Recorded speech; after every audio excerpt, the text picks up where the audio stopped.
vereadores do Rio se reúnem novamente nesta quinta-feira para mais uma edição da sessão plenária virtual. Na pauta, a discussão de projetos ligados à crise provocada pelo novo coronavírus. E a Rio TV Câmara transmite a partir das 3 da tarde pelo seu canal no YouTube. Dados do portal Covid-19 Brasil mostram que a doença no país está mais concentrada na população de 20 a 49 anos, com uma incidência ainda mais significativa na faixa etária de 20 a 39. O estudo levou em consideração todos os infectados, incluindo assintomáticos e sintomáticos leves, além de pacientes internados. Para entendermos sobre essa pesquisa, eu converso com a doutora Margarete Dal como pneumologista da Fiocruz. Doutora Margarete, muito obrigada pela participação aqui com a gente. E eu gostaria de começar perguntando por que no Brasil a Covid tem um número significativo entre os jovens de 20 a 39 anos. Isso não é um dado que nos surpreenda, porque nós fizemos essa hipótese já no começo da epidemia, quando chegou ao Brasil, pela questão da distribuição demográfica da nossa população. O Brasil não é um país que tenha o percentual de idosos como tem a Itália, onde a doença, né, a média dos que faleceram em terapia intensiva estava acima de 80 anos. Né? A expectativa de vida é muito longa, né, naqueles países europeus, já com grau de desenvolvimento grande, na Espanha também. No nosso país, embora a expectativa de vida tenha aumentado muito, né, hoje já estamos com 75, 76 anos de expectativa de vida ao nascer, nós temos ainda uma grande concentração proporcional de população abaixo de 50 anos. Então, nós sabemos que temos 10, 11% de pessoas acima de 60 anos. Então, não é surpreendente imaginar que não fazendo o distanciamento social, que é a única arma que nós temos para lutar contra essa doença, de maneira adequada e levando ainda em consideração que muitos desses jovens, das pessoas mais jovens, vivem em situações menos favorecidas, porque é fácil entender, um jovem de classe média alta hoje, ele está isolado nas suas casas, ele não está se expondo a risco. Mas um jovem de classes menos favorecidas, ele ou está saindo de casa porque ele precisa buscar trabalho, ou ele precisa buscar algum alimento, alguma questão de subsistência para sua família. Doutora Margarete, então a gente pode afirmar que existe uma relação com as condições de vida dessas pessoas? Olha, nós não podemos afirmar, quando nós dizemos que podemos afirmar, é porque já está estudado e mensurado. Nós estamos estudando para determinar, nós estamos fazendo um estudo de análise por bairro, aonde que se está morrendo mais no Rio de Janeiro, né? E o bairro onde mais se morre é o bairro de Campo Grande. É muita morte em Campo Grande, o bairro da Abolição é outro bairro onde tem muita morte registrada, e nós estamos fazendo esse estudo por faixa etária com as mortes relacionadas à Covid-19 e uma outra categoria de morte que é registrada nos cartórios civis, onde se emite atestado de óbito, pela chamada síndrome respiratória aguda grave. E é um dado muito importante que, independentemente da faixa etária, nós tivemos um aumento muito grande de mortes relacionadas a essa condição do ano passado para esse ano, de 77%. Então, isso é importante. Então, nós vamos poder determinar com isso quem está morrendo, que idade tem, em que bairro foi e em que condições esse óbito se deu. O Programa Estadual de Transplantes, o PET, completa 10 anos, tirando o Rio de Janeiro das últimas colocações para o 3º lugar nacional nesse tipo de cirurgia. Em 2019, quando passou a receber um aporte anual de 25 milhões de reais para ajudar a expandir a rede, a taxa de transplantes de órgãos sólidos e tecidos foi 289% maior do que em 2010. O primeiro trimestre deste ano também foi recorde, registrando 254 transplantes de órgãos sólidos. Entre operações de coração, fígado, rim, pâncreas, medula óssea, pele, córnea, osso e esclera, já foram quase 19 mil novas chances a pacientes que aguardavam por uma doação. Gabriel Teixeira é o coordenador do PET, que é o Programa Estadual de Transplantes, que vem completando 10 anos agora em 2020, tirando o Rio de Janeiro das últimas colocações para o 3º lugar nacional nesse tipo de cirurgia. Obrigada, Gabriel, por nos atender hoje. Queria que você contasse um pouquinho dessa trajetória do PET, quando começou lá atrás. Bom, obrigado aí pela oportunidade, né, de falar um pouquinho do nosso trabalho. O programa começou, ele foi redesenhado, esse redesenho começou há 10 anos, e naquela época a gente ocupava as últimas posições em doação e em transplante no Brasil. Tá? Então, foi um projeto ambicioso de realmente tentar colocar o Rio de Janeiro nas primeiras colocações do país, que é o lugar que se entendia que o Rio de Janeiro merecia estar. De lá para cá, essa conquista, essa melhora dos números, se deu a uma série de ações. Então, lá atrás, no começo, as primeiras ações foram voltadas principalmente para a estruturação do programa, então, readequação da estrutura física, com mudança da sede, redesenho do transporte, redesenho da telefonia, recontratação de RH, concurso específico para central de transplantes, e essa foi a primeira etapa. E aí, a partir daí, com a central organizada, a gente começou a caminhar em direção à ponta. Então, a primeira ação nesse sentido foi a criação desse DOT, isso deu mais ou menos em 2011, 2012, que trouxe uma melhora grande dos números. 2014, 2015, foram implantadas as OPOS, que são uma estrutura de central, né, bem menor e regionalizada. Então, a gente tem OPO em Itaperuna, em Barra Mansa, tinha em Petrópolis, tem 2 na região metropolitana, e isso também deu um novo gás ali para as doações. E nesses últimos 2 anos e meio, que a gente realmente conseguiu retomar o caminho do crescimento, o que eu consegui fazer, o que a gente fez junto em equipe, eu e minha equipe, foi tentar dar uma melhorada, aperfeiçoar tudo isso que foi criado ao longo do tempo, né? Então, a gente novamente readequou a estrutura física, readequou o RH, redesenhou o transporte, tentou profissionalizar esse DOT, reforçou as OPOS, e aí a gente vem realmente conseguindo melhorar nos números. No ano passado, conseguimos também melhorar muito o nosso desempenho na entrevista familiar, que é aquele momento onde a gente conversa com a família sobre a doação ou não, né? Então, antes dessa estratégia, 1 a cada 3 famílias diziam sim, então a gente só tinha 35%, no máximo 40% de taxa de sim, de taxa de aceite das famílias, e hoje essa taxa de aceite é de 75%. Então, hoje, 3 a cada 4 famílias. E isso foi realmente bem poderoso aí para poder transformar os nossos números e aumentar tanto a doação quanto o transplante. Na verdade, assim, Que maravilha. a melhora do resultado é o trabalho de muita gente, né? Então, para que você tenha uma doação e um transplante, tem muita gente envolvida, mais de 50 pessoas em cada processo, se eu pensar em todo mundo. Então, é um time grande que, para dar certo, tem que estar todo mundo afinado e trabalhando em sintonia, e, felizmente, a gente tem avançado nesse sentido. Que bom, de lá para cá, então, quase 19 mil transplantes, 19 mil novas chances a pacientes que aguardavam uma oportunidade. Exatamente. Né? Então, se a gente somar os transplantes realizados nesse período, a gente está beirando ali a marca dos 20 mil procedimentos, o que realmente é um marco histórico, né? Um número bem significativo.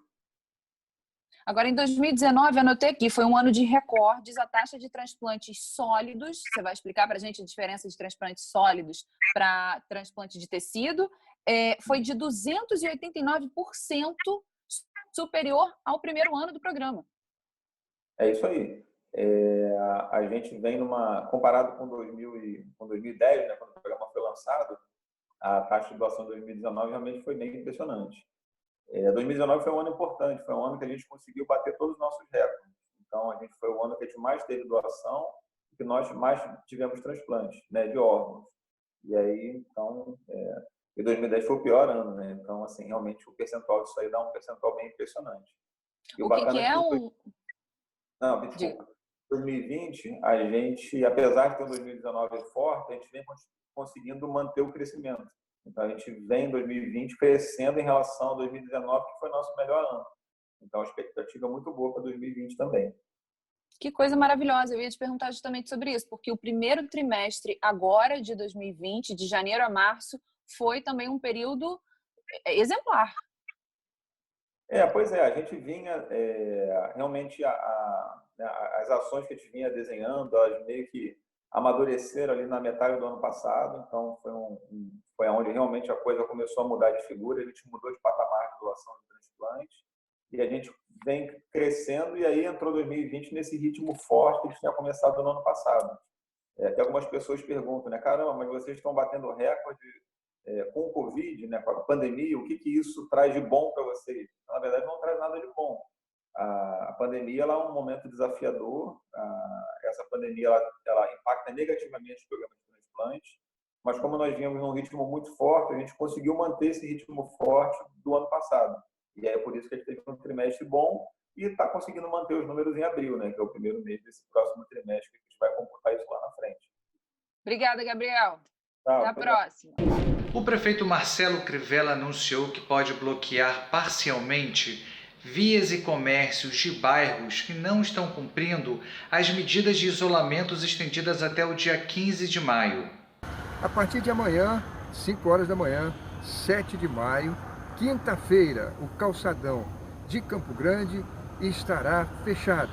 Isso depois de recebermos diversas ligações do Disque Denúncia Aglomeração e tentarmos de todas as formas evitar as aglomerações. Então, a partir de amanhã, 7 de maio, às 5 horas da manhã, e por 7 dias, o calçadão de Campo Grande ficará interditado. E eu peço a colaboração de todas as pessoas.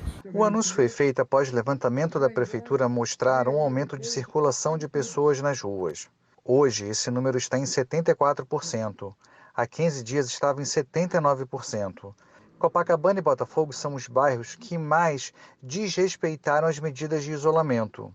Esses números foram divulgados 2 dias após o prefeito Marcelo Crivella anunciar que esta semana será decisiva no combate ao novo coronavírus. Se nós não conseguirmos vencer isso, vamos ter que tomar medidas, porque não é possível mais, a essa altura da nossa crise, com o volume de pessoas à porta dos nossos hospitais, ter aglomeração de idosos nas loterias esportivas. Os senhores podem passar em frente às loterias esportivas, você vai ver que o nosso grupo de risco está todo enfileirado e muitas vezes para fazer uma aposta que pode ser feita por internet. A cidade do Rio de Janeiro tem quase 7.800 casos confirmados de coronavírus, quase 700 óbitos, uma busca incessante por leitos. Por isso que é fundamental aplaudir cada vida que é salva. Esses aplausos aconteceram pela primeira vez no Hospital de Campanha do Rio Centro. 2 pessoas receberam alta. O primeiro deles foi Leandro Cosme dos Santos, de 34 anos. Ele foi recepcionado pela mãe, a dona Ângela. Muito feliz e agradecida por tudo, por todos os médicos, pelo carinho, pela atenção, principalmente a Deus na nossa vida. Francisco Ricardo de Lima, de 51 anos, estava visivelmente emocionado. Casado há 33 anos, ele foi recebido pela esposa Shirley. Todos vocês, tá? Sou agradecido. Todos vocês são um anjo na minha vida, tá? Todos os doutores, todas as enfermeiras, maqueiros, pessoal da limpeza, são super importantes pra gente e só tenho a agradecer a Deus e a vocês. Muito obrigado. Que o final feliz de Leandro e Francisco possa se repetir mais vezes. Esse prazer de levar o seu familiar de volta para casa, que é muito bom. Muito obrigada. Vou levar ele para casa. Meu amor. O governo estadual tem até esta quinta-feira para entregar ao Ministério Público um relatório técnico que justifique a necessidade de se fazer o chamado lockdown, expressão inglesa que significa o fechamento total do Estado. Ficariam abertos apenas os chamados serviços essenciais, como supermercados, farmácias, hospitais, entre outros. Ninguém poderia circular pelas ruas, nem de carro, a não ser que esteja em deslocamento para o trabalho. Especialistas que acompanham o governo já recomendaram a medida, mas o governador quer amparo legal para poder determiná-la. Wilson Witzel já anunciou que pessoas flagradas em aglomerações serão levadas à delegacia e autuadas por crime de desobediência. Os números revelam a gravidade da situação. Entre 28 de abril e 4 de maio, 214 pessoas morreram na capital por Covid-19. Uma a cada 47 minutos. A segunda época mais lucrativa do ano para o comércio, só perdendo para o Natal, o Dia das Mães de 2020 deve ter uma queda de no mínimo 35,8% no volume de vendas em comparação ao mesmo período de 2019. Mesmo com a desaceleração da economia, R$1 bilhão devem ser movimentados no estado do Rio de Janeiro em função dessa data comemorativa. Rafael Zanderer é economista do Instituto Fecomércio do Rio de Janeiro e hoje nos atende para falar sobre o movimento nas vendas nesse Dia das Mães tão atípico, tão diferente, sem precedentes, né, Rafael? Obrigada pela sua participação. Obrigado a você.